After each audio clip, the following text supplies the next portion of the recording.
To promote non-oil export and import services in Nigeria, the Abuja Chamber of Commerce and Industry on Thursday engaged different agencies and experts on modalities and synergies required for the completion of domestic export warehouses in Nigeria.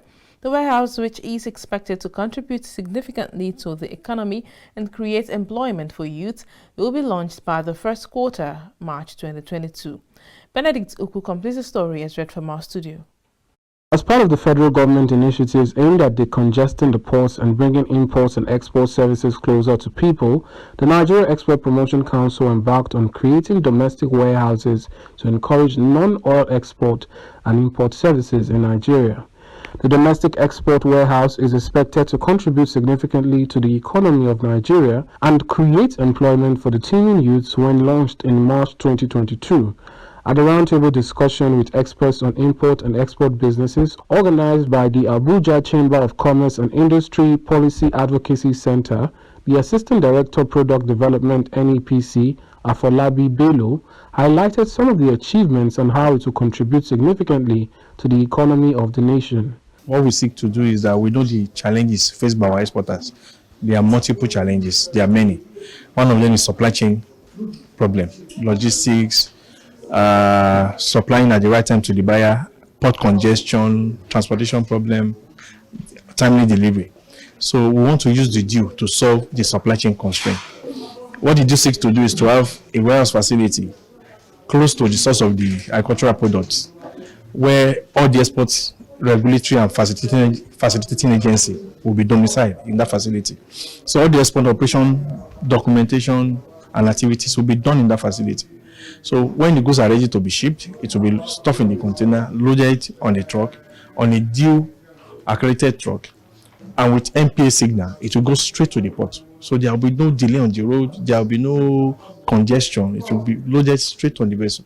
That will enable the exporter to meet the delivery schedule as stipulated by the foreign buyer. That is the importer. This is expected to have a massive impact on non-oil export in Nigeria.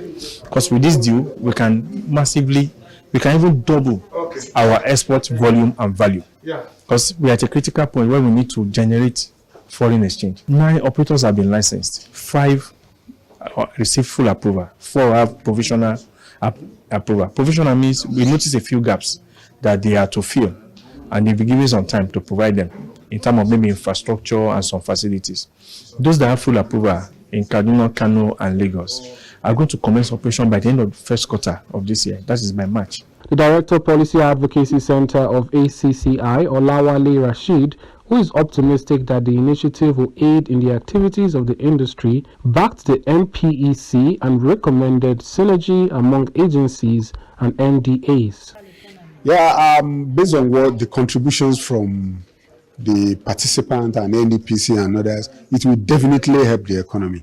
We have crisis in the export value chain. To get your product to the ports and to the targeted destination has always been a problem. The Apapa gridlock has been an issue.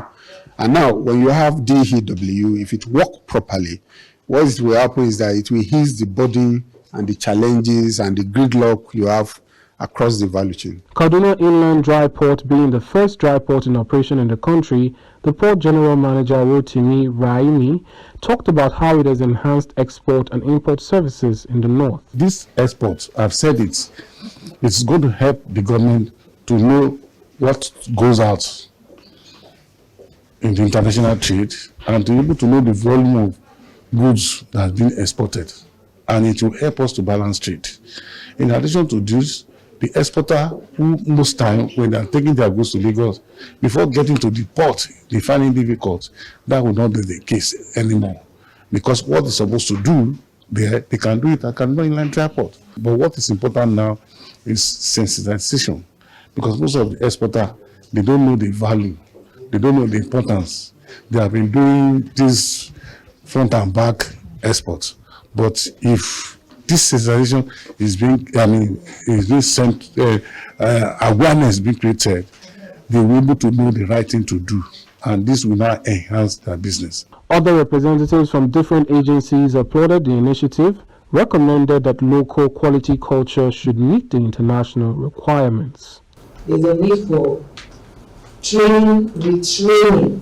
It shouldn't just stop at one. We should keep retraining ourselves on what we need to know concerning good warehousing practices, good hygienic practices, so that our products for trade outside the country will not suffer rejects. Of course, the deal should also ensure that every single warehouse is created with the necessary facility for the particular produce that is being stored, that storage facilities are provided. The NEPC further revealed that the warehouse will be managed by the private sector and that it had issued 9 operators' licenses.